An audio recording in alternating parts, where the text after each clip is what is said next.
Well, welcome, welcome. This is Red Sea Roundup, and I am your host for the day, Pam Marvin. Today is May the 31st, last day of May. And joining me today, I'm going to have Mr. Mike Beauvais. Mike. Good morning, everybody.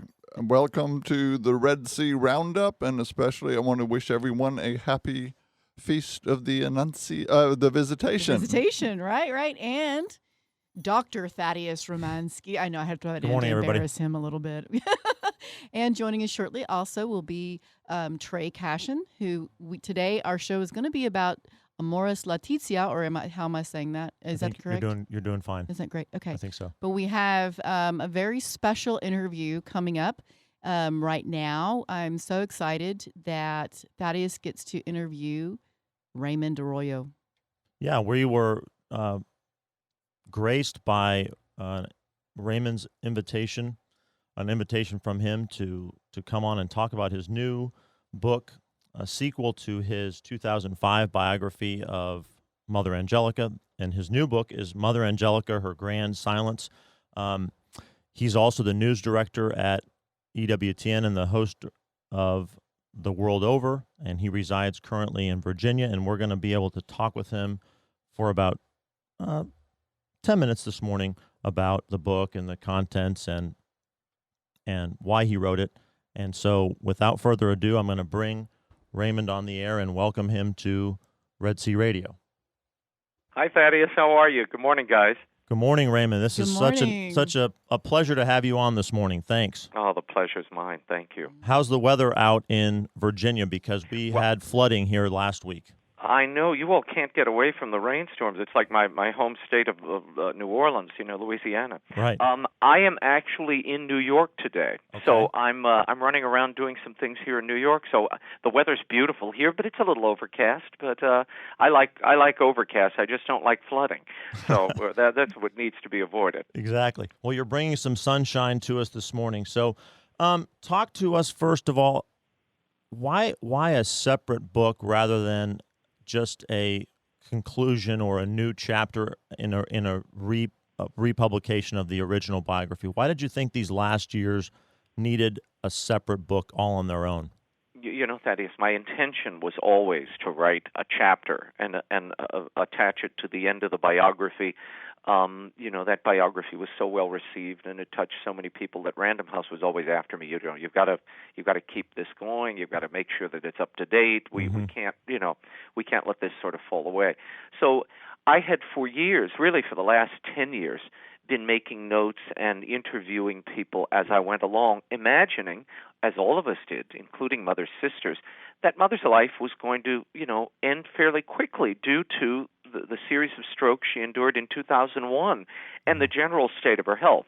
Well, the story stretched on much longer than any imagined. And when I got near the end, about 5 years ago, I went back and pulled interviews I had done with her last interviews, and discovered that she gave me so many keys and insights into what these next 15 years would hold. She had a very strong sense of what was about to happen, I believe, and a very clear intentionality of what her last mission would be and how she would fit in it. And then we watch her undertake it. So once I started writing this, and I started probably 5 years ago in earnest, that one chapter got much longer, and other currents wove into the story, and I felt, Random House felt at the end of the day they couldn't release it as part of the original biography. It would make it too long. So we opted to publish a sequel to the biography, which is what Mother Angelica, Her Grand Silence is. And, I've been getting so many beautiful letters, Thaddeus, from people all over the world over the last few weeks since this book has been out.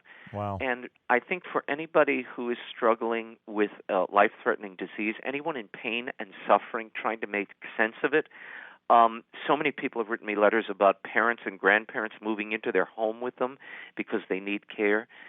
This book helps put pain and suffering and the great journey at the end of life, I think, into proper perspective.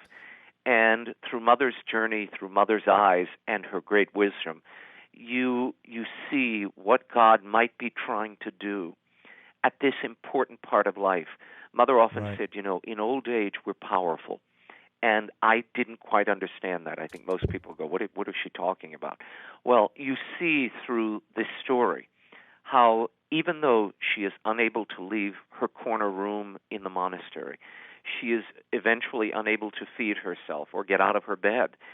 You see the power of this woman as she transforms the lives of those around her, as her message is extended unbelievably, really. Mm-hmm. In the last 15 years of her life, Mother Angelica reaches more people, millions of them, all over the globe than she ever did during her 20-year broadcast career. And that is because of the explosive growth of the network, the ubiquity of the books that I edited for her, and the biography. So her words, her ideas, her message are reaching such a bigger footprint. And it's all due, I would argue, to her pain and suffering. And I that wanted to oblation. ask you about that role of pain and suffering, because it is such a thread through, well, the first biography and then this second book. It's not a problem of pain. It's almost a gift of pain. She turns it into a gift, and then she gives that gift back to the world and her community as well. Her suffering was important to holding her community together too through the throes of change. Is that correct? Correct. No, that's absolutely. Look, Mother Angelica was a mother to the very end, to millions of people she'd never met, to millions of spiritual sons and daughters, but also, most importantly, to the daughters nearest her. And she was very intent that the community should be strengthened, that new foundations should be built, and all of that happened, through that pain and suffering confined to that corner room in Hanceville, Alabama. Mm-hmm. So you were right, I think, when you said there is a problem of pain. I think for many of us, pain is a problem. We see it as a setback. We see it as an obstacle to what we're supposed to be doing. And in Mother's conception, in her long teaching, and then in the last 15 years of her life, she embraces it and becomes the lesson. Mother used to say, I think I haven't been physically healed because I have to spiritually heal others. And she said, that some people think the only blessing is for God to remove your pain and suffering. And she said, no, sometimes God allows that Mm-hmm. to perfect your soul and then to allow you to reach out to perfect others. Mm-hmm. This is what we're called to.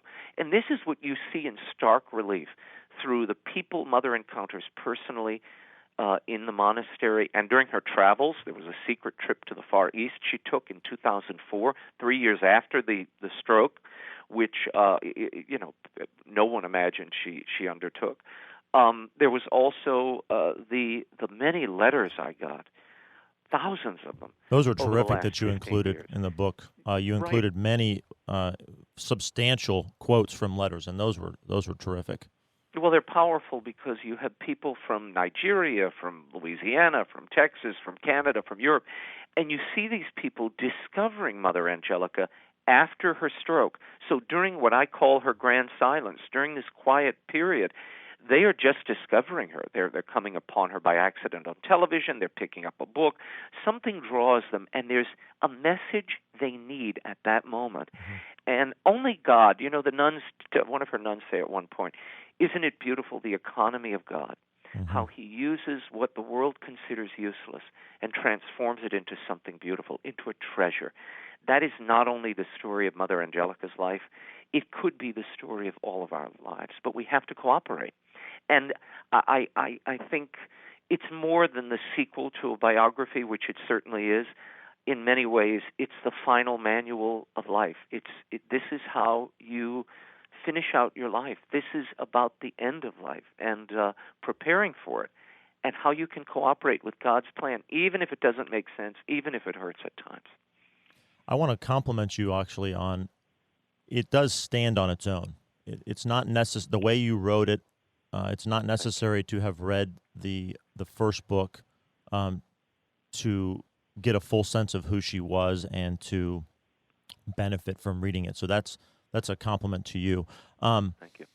I wanted to move to a slightly different portion of the book that I found just absolutely fascinating, and that was what I would call the convent politics. The the struggle for leadership between the two, between the sisters and the factions that formed as she was in her years of silence, and there was this transition period. I was not expecting to encounter that. We have a sort of stereotyped a conception of what we think how nuns are and how they live in community, and they are human beings, and there is a political dimension to convent life. Right. Look, here's how I look at it, and this was very hard for me even to write about because I've known these sisters for 20 years, all of them, and I love them as sisters. Even through our disagreements, through our joys, I love them, and they love me. I also know at the very beginning, Mother Angelica made me promise to tell the full story of her life, so I restricted my storytelling to her story and her life. The difficulty is you had these events surrounding her life, touching her life, so I had to encounter them and get into them a little bit. Right. But, at the end of the day, nothing scandalous happened here. I want to assure the audience, okay, that, Mother, her nuns weren't running a casino or, or having bookies coming in the middle of the night or something horrible.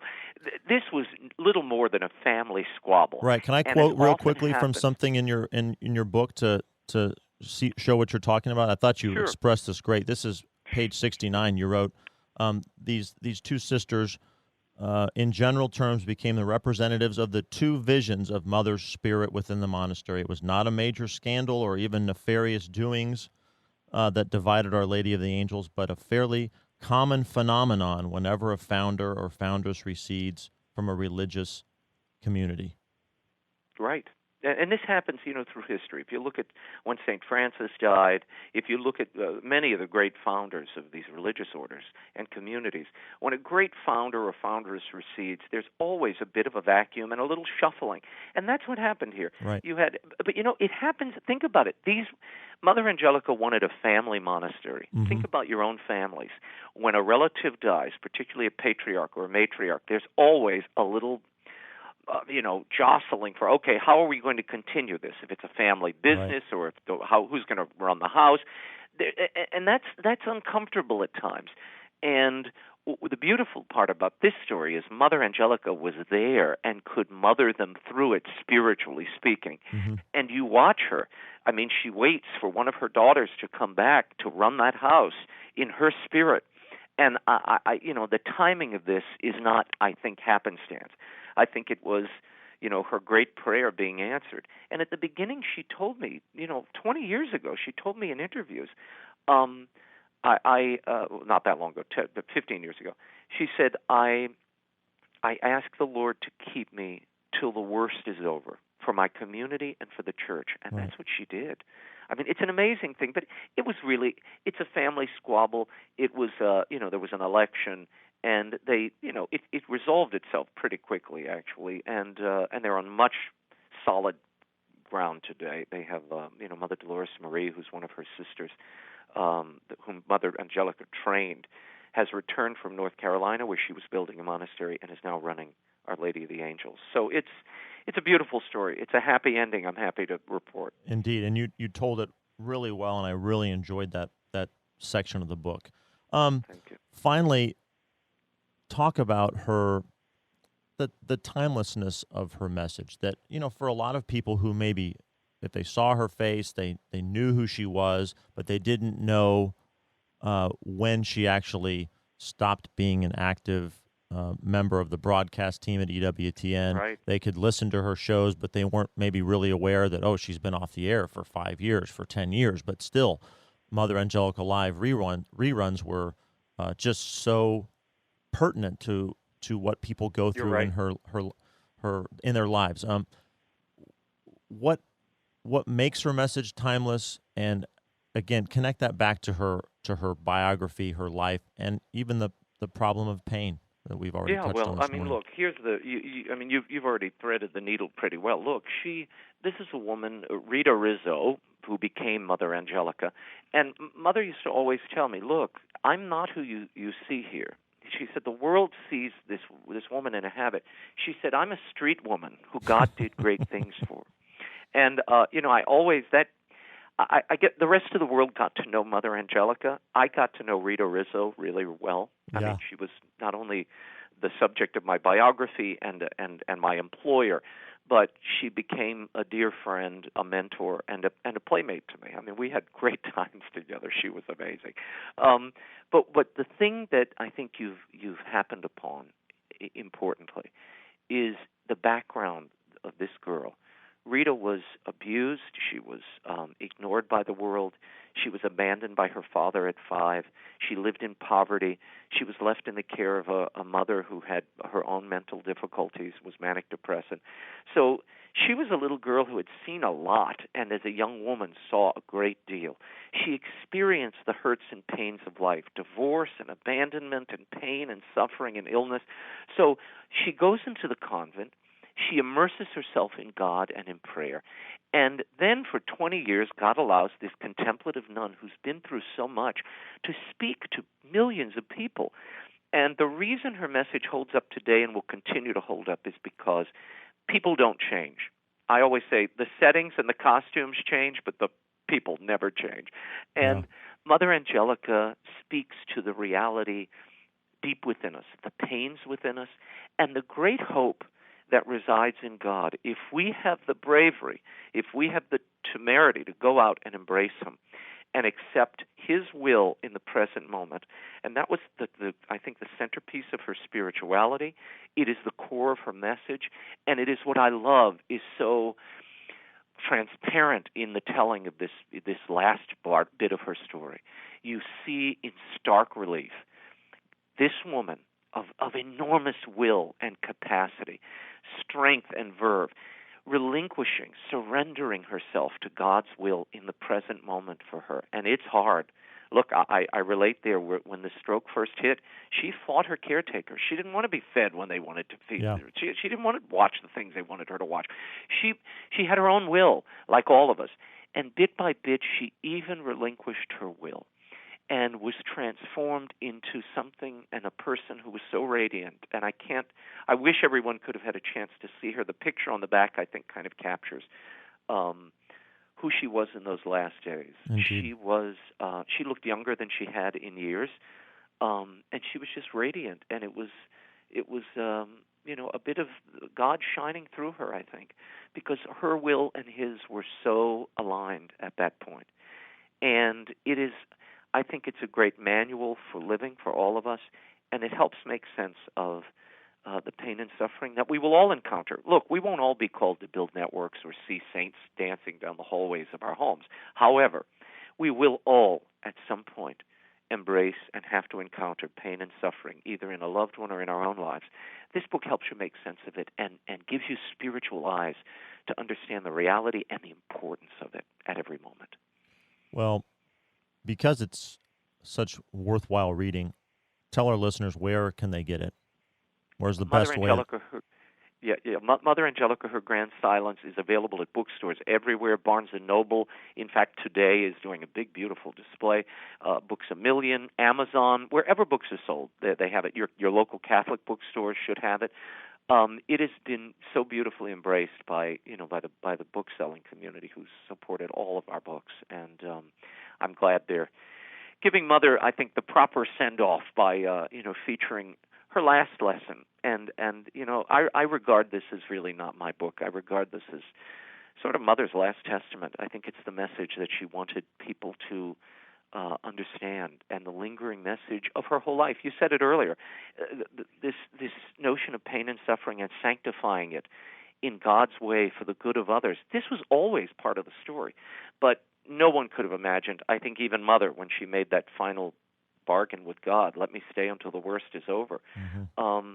I don't think even she envisioned the form this would take, nor the great good that would come of it. And we get a front row seat on all of it. It's an amazing last testament.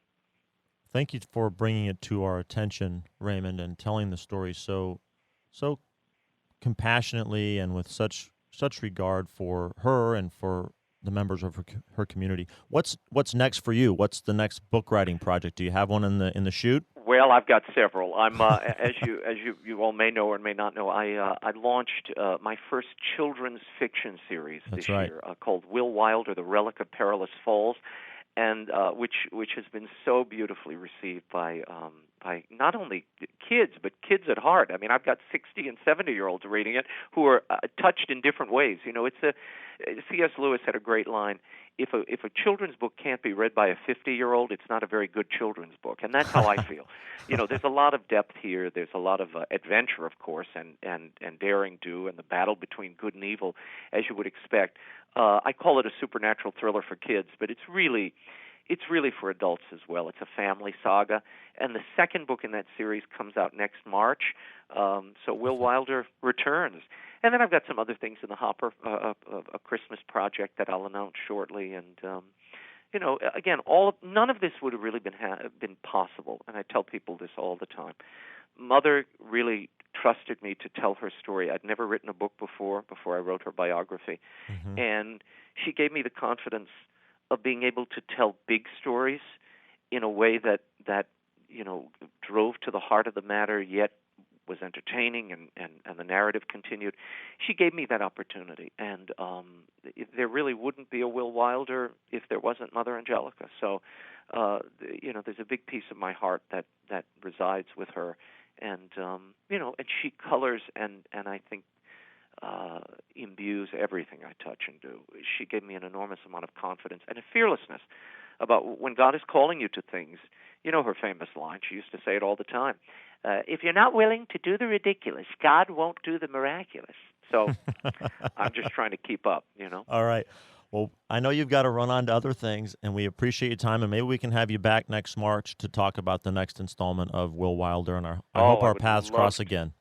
Would love to come back. Thank you all. Thank you for what you're doing, and we'll see each other soon. All right. God bless, Raymond. Bye-bye. Blessings. Bye-bye.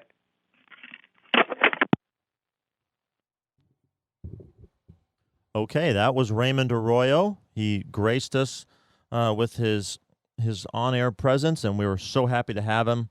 Really terrific book. I highly recommend it. Mother Angelica, Her Grand Silence, The Last Years in Living Legacy. Go out and get it. And we are going to go to some local spots, and we'll come back in about 3 minutes.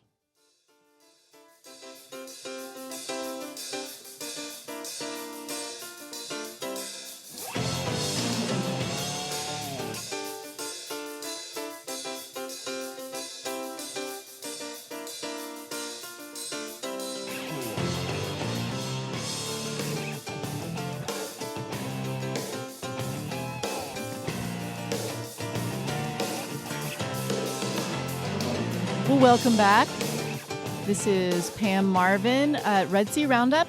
You're listening to KEDC, Religious Education for the Domestic Church. Well, this day is very special. Oh, and if you have questions, please, we're going to be talking about the new exhortation of the Pope, Amoris Laetitia, the joy of love. And if you have questions or comments, please call 85-LOVE-RED-C, 855-683-7332. If you have questions or would like to chime in, we'd love to hear from you. Joining me in studio today to talk about this topic, I have some of the Brazos Valley's most notable, in my mind. I'm so thankful for these guys to be here. They come with their own great body of work and knowledge. I have Mr. Trey Cashin. Hey, glad to be here. Thanks, Pam, for having me. Mr. Mike Beauvais. Always a pleasure to be on with Pam. And I'm going to embarrass him again a little bit, Dr. Thaddeus Romansky. Now, we are in and of ourselves not exactly theologians, although you guys might qualify because of your advanced degrees. What qualifies as a theologian these days? Well, when I got my master's degree, they told me I had to be a theologian, but only do it off the air. Yeah, I mean, they have a master's too, but I would not say. I mean, I'm thinking if you have your licentiate or something like that, you're more along the lines we're maybe have some lived experience and enough to maybe be able to help direct our own lives and point out a few things, but certainly would not qualify as a theologian in the strictest sense of the term, for sure. So, And we have another voice that we're going to add to the conversation just real briefly. We're going to bring on the air our president, Dennis Maka. Just a second. Dennis, can you hear us? Good morning, everyone. Good morning. morning, everyone. Dennis, How where are are you you? calling from? Well, I am so unworthy to be a part of this conversation with the wonderful foursome that you are, that they had to send me to St. Louis to be so far away from the broadcast that I couldn't even be on the air, but I decided I'd call in anyways. What So are you I'm- doing in St. Louis, Dennis? Really, we why are have you the there? annual Catholic Radio Programming Symposium is going on starting tomorrow through Friday, and Thaddeus, you'll be joining us soon. I will. And I'm here early for the Catholic Radio Association board meetings. And, I wanted to be able to tell everyone that I'm listening to that entire conversation with Raymond Arroyo. Great job, by the way, Thaddeus. Thank you. He made from it easy. St. Louis, Missouri. Yeah, it's beautiful here. So it was very exciting to hear him on our airwaves and to hear y'all. I'm very excited about the upcoming conversation. And I truly mean I do not belong in this conversation. I'm just very happy to be a bystander and listening to every one of you talk about this very important topic coming up. So Could you wanted to remind tell our everyone, listeners thank how you. are you able to listen to Red Sea Radio all the way in St. Louis? Surely you're not doing it over the radio. Well, I wish I could say that we would cover this airwaves this far Someday. but no. Unfortunately, it's online at redsearadio.org, and if you just go to our listen page, you can click on it. I'm actually listening to you on a cell phone. So I've been listening to y'all for about the last 20 minutes on our cell phone. Darby and I both have. So Hi, Darby. it's been great. Yep, I will tell her howdy for you. So, but wonderful, wonderful job, all of you. And I'm looking forward to hearing the rest of this interview and wanted to say howdy, Aggieland. And we have people that we're talking to here that are saying, oh, I know where Bryan College Station is. That's the home of 40 Days for Life. And they're talking Right. about everything we've been doing. And so God has been blessing us. And I know that this conversation will bless many people that get to hear it. So thank you all. Thanks, Dennis. Take care. See you soon, pal. God bless y'all. Talk to you soon. Okay. Bye. Bye. Well, to back up just a little bit, we only have about 25 minutes. So what we're gonna do is we're gonna make this end up being a 2-part series. So the second half will be played later in the summer in July. Mm-hmm. But I want to go ahead and back up a little to say why that we are doing this. Well, basically, if you're like me, I want to get my family in on it. And I consider the Brazos Valley our family. So what does your family think about this exhortation? We hear so much in the media and in general, newspapers, whatever. And, it's like, something doesn't really sound quite right. I want to read it for myself. Well, folks, today here in the Brazos Valley, your family, us at Red Sea Radio, want to share with you our thoughts. And in general thoughts, is what we're going to start off with, our general impression of this encyclical, Amoris Laetitia. And with that, Mike, do you want to start with your overall impression? Well, I think it's important, first of the reason we need to do this is because most of the information out there comes from the secular media, and all of that comes with a certain bias. The secular world likes to categorize religion as being something on the fringe. And I think this exhortation specifically is directed at the heart of who we are, especially as a family. And the 2 synods that led up to this was a discussion, what does the family look like in the world today? And how does that relate to what we have always held to be as true about family life, about marriage, about children? And so this exhortation, and it is an exhortation, it's not an encyclical, and an exhortation is an encouragement, a reminder of this is what we should be doing.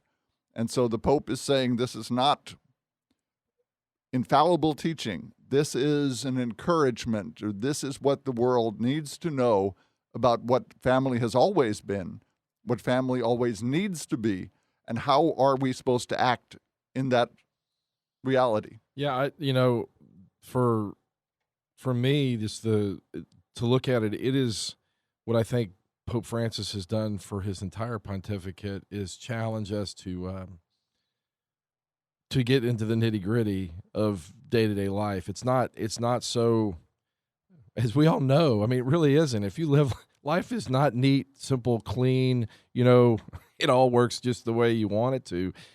It's a mess most of the time.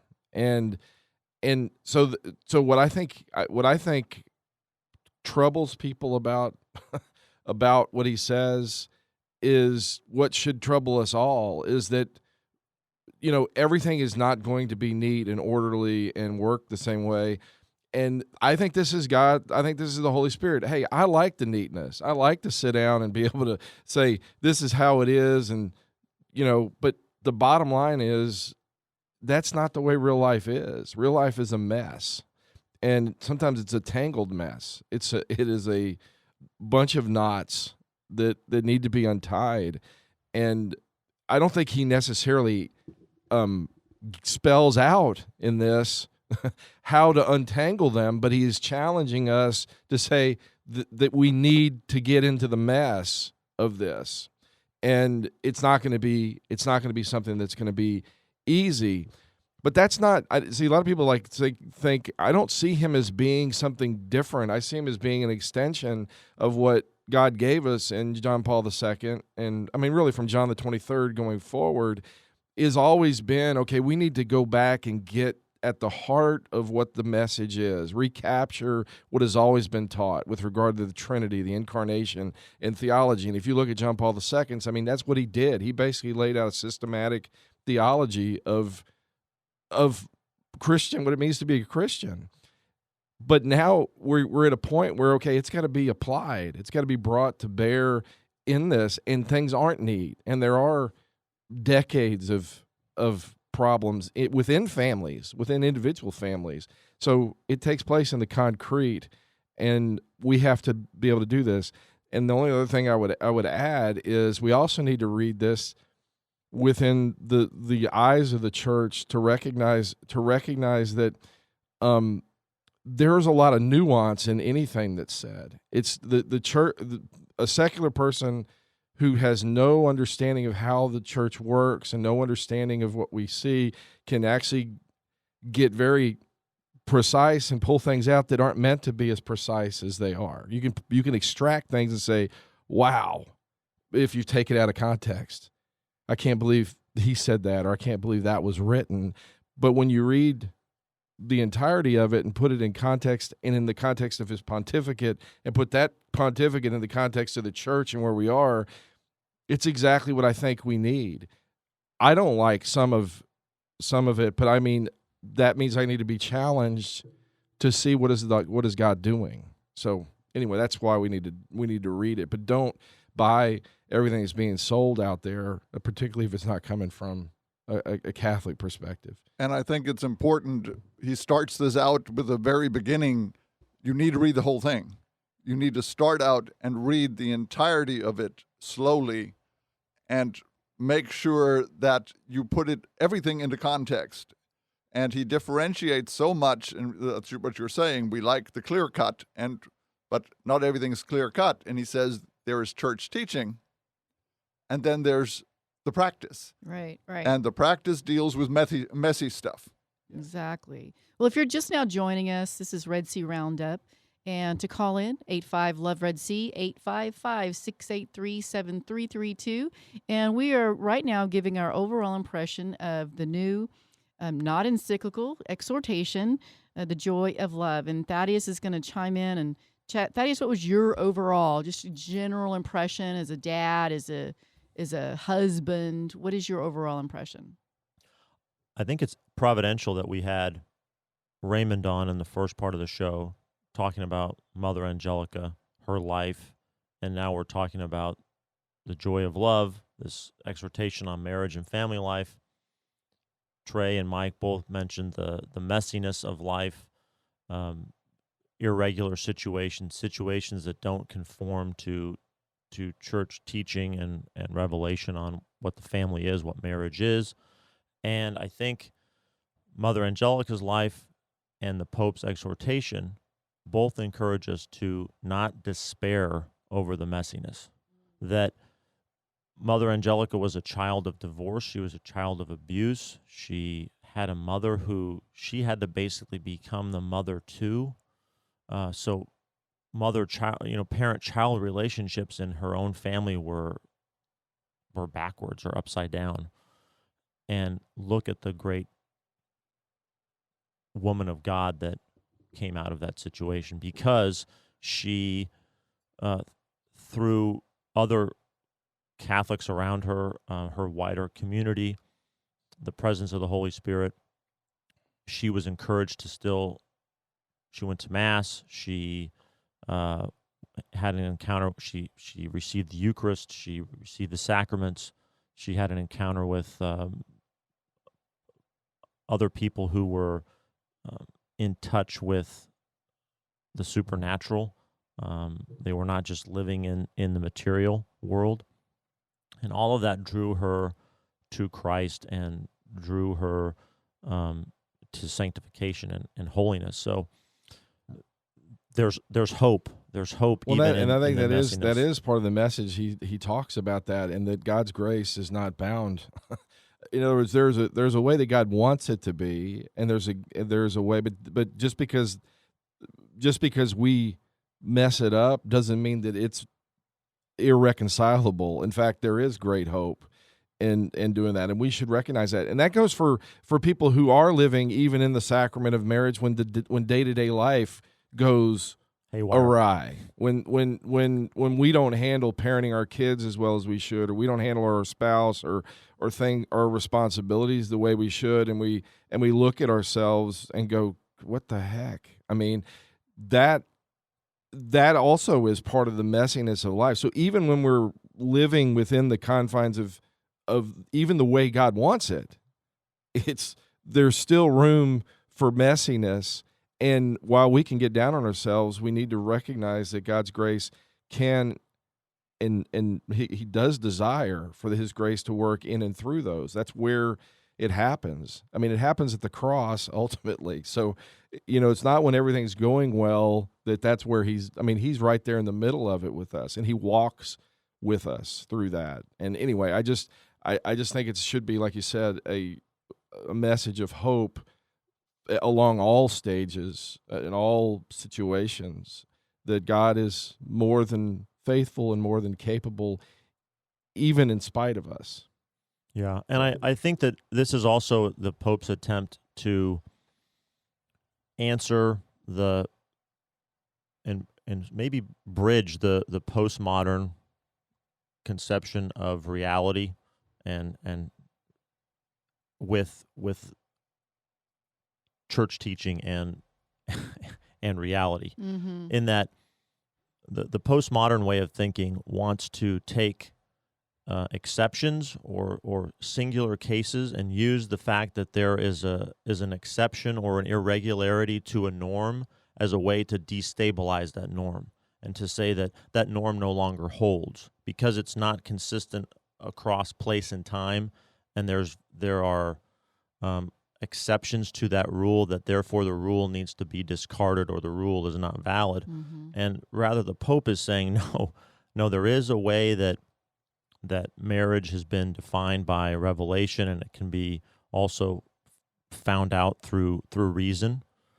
And there is a meaning of human love, and there is a meaning for human sexuality, and there is a purpose to children and life.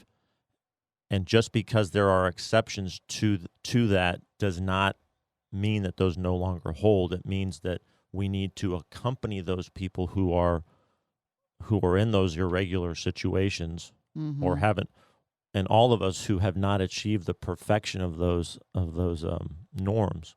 We all need to walk with one another side by side and guide one another to truth. Right.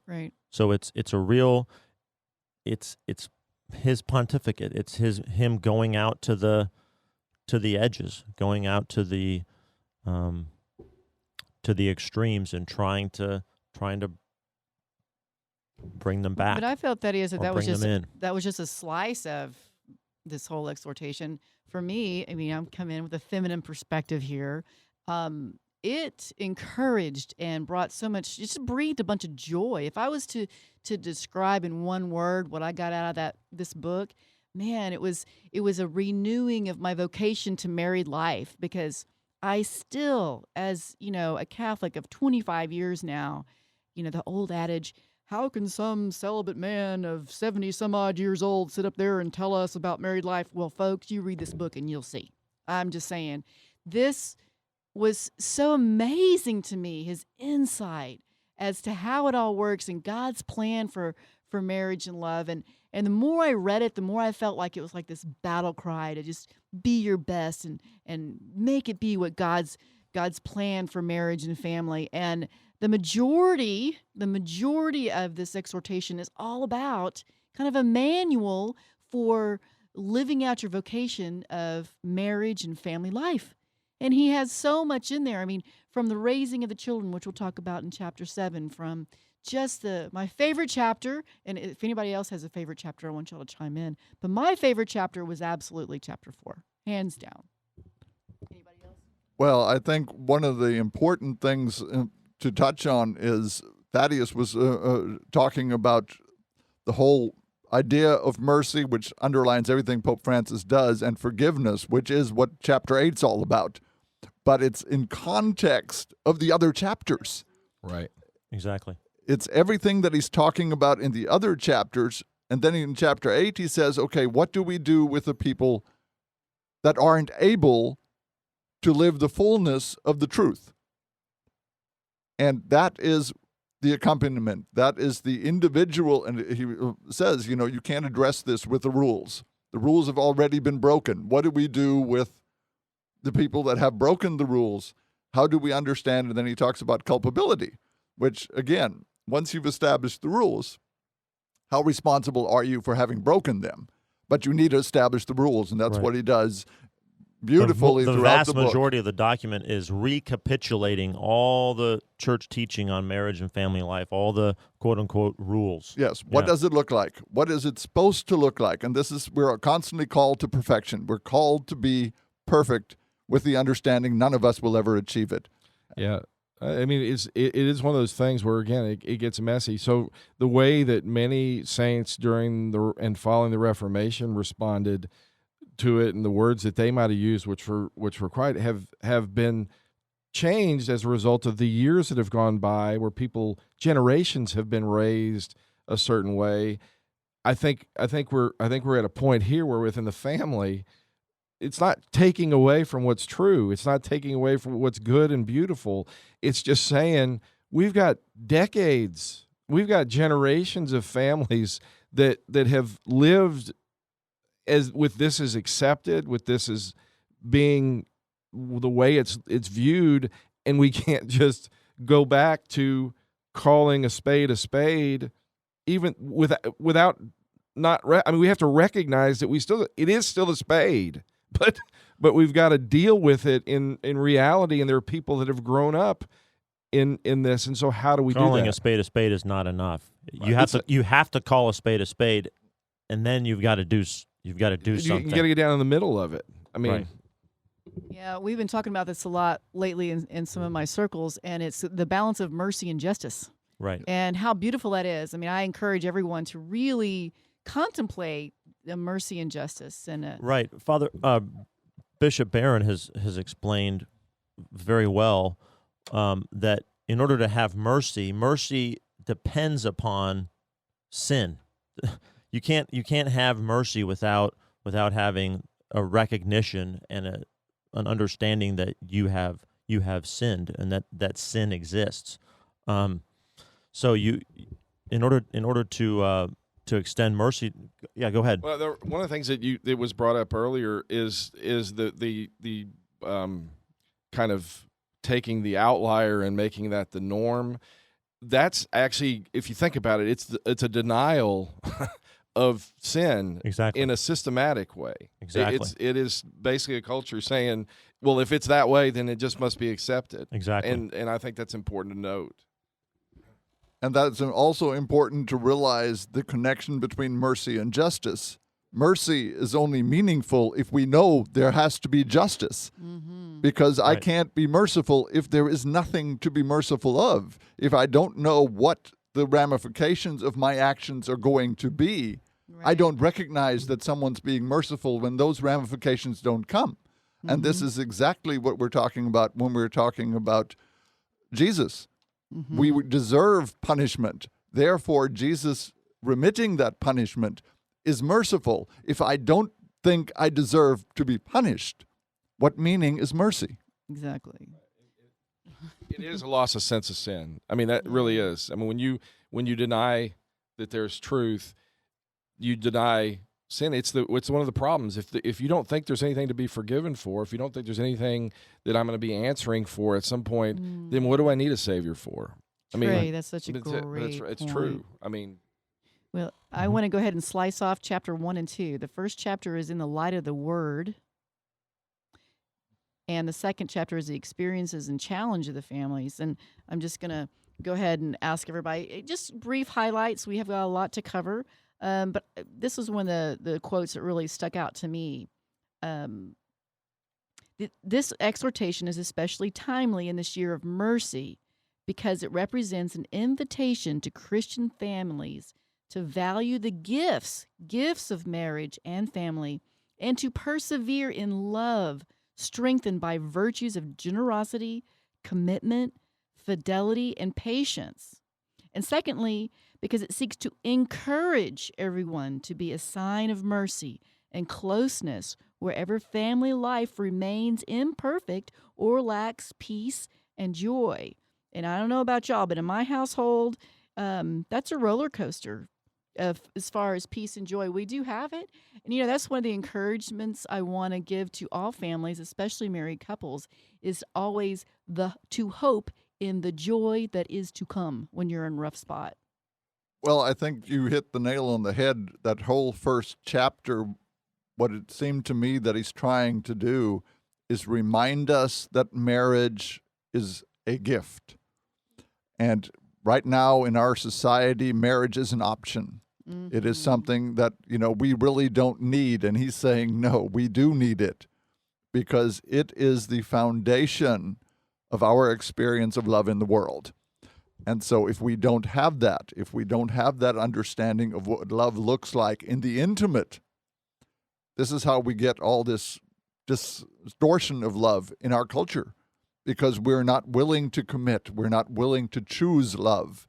And this is the point he's making, is from the very beginning, love has been a gift from God to teach us about unconditional love.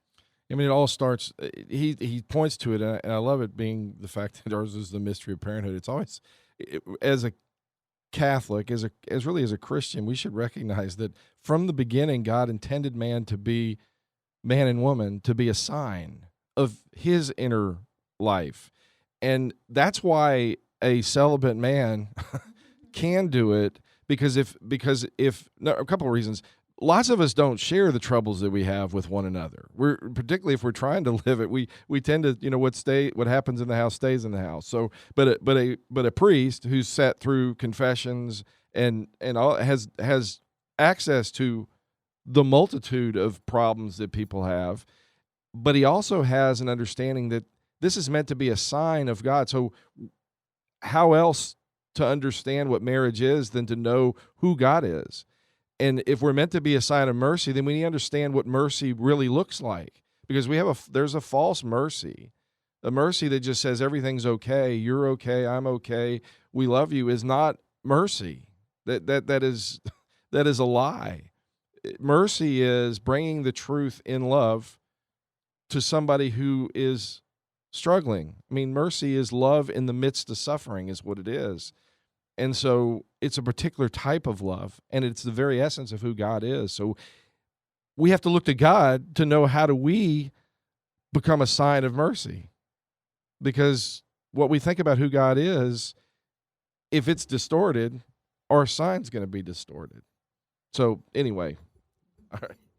Thaddeus, did you want to chime in on this one? No. I'm okay. just watching my enemy, the clock. In I the words of Patrick know. Coffin. We only have a couple of minutes, but I want to go ahead and just briefly tell everybody and our listeners that this is just the very first part, that we are going to air the second part, which will probably be about a 50-minute show in July. So stay tuned for that information. But I also wanted to, the second chapter that we're going to just briefly touch on and conclude this first part one is about the experiences and challenges of the family, which I think, again, he just so aptly strikes the nail on the head in some of the things, because we have to talk about the culture and the tensions created by an overly individualistic culture caught up with possessions and pleasures leads to intolerance and hostility in families. And as many of us have heard, if you follow Catholic radio or teachings in general, that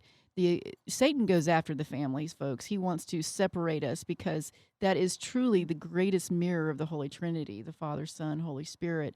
And so be aware of these signs, electronics, the division and everything of lack of what I call real FaceTime, where you're actually conversing with your family, you're playing family games. And I have to say, one of the calls that the culture, I think, has led us to, so we're watching the culture, we're seeing how we've lost our way and what marriage really is, the majority of people, let's say. Well, in my mind, I knew after it happened, I said, Jesus, I know you have a silver lining to this travesty that's going on. There's a silver lining, Lord. Show me the way. And he's beginning, and I can really see it now. It's people like you and me that believe in marriage. We understand it in our core, and we now want to re-evangelize, so to speak, what marriage really means, because one of the symptoms was widely noted, this isn't of my own thinking, is we lost our way. The heterosexual community lost our way as to what marriage really is. And this is our battle cry to renew and revive what the essence of marriage is. And folks, we're starting today by talking about this exhortation. And we're almost done, right, for this section. We've got about a minute and 20 seconds. Okay. Well, does anybody want to chime in real quick on this? Well, I just wanted to add that he points out some of the challenges, but I think the greatest challenge to the family is that sense of individualism. The family is all about sacrificing self for others. It's the idea that I will set myself aside because my spouse, my children, and this should be reciprocated. Right. And I usually tell people in marriage preparation in RCIA, it's never a 50-50 relationship. It's a 0-100 and 100-0. No matter what happens, I give 100%. It doesn't make any difference what I'm getting in return. Right. And so if I'm not willing to make that, if it's all about me, then the other is disposable. The other becomes nothing but an obstacle to my happiness if it's not working out my way. Well, I think we're coming down to the conclusion. What is that third? That is, can you look at the calendar? The third week in July is when the second half of this will air. The 19th of July will be the part 2 of your Brazos Valley KEDC radio family, giving you our thoughts and showing our love for the Pope and his exhortation, Amoris Laetitia. So while choosing between the values of heaven and the world, always round up.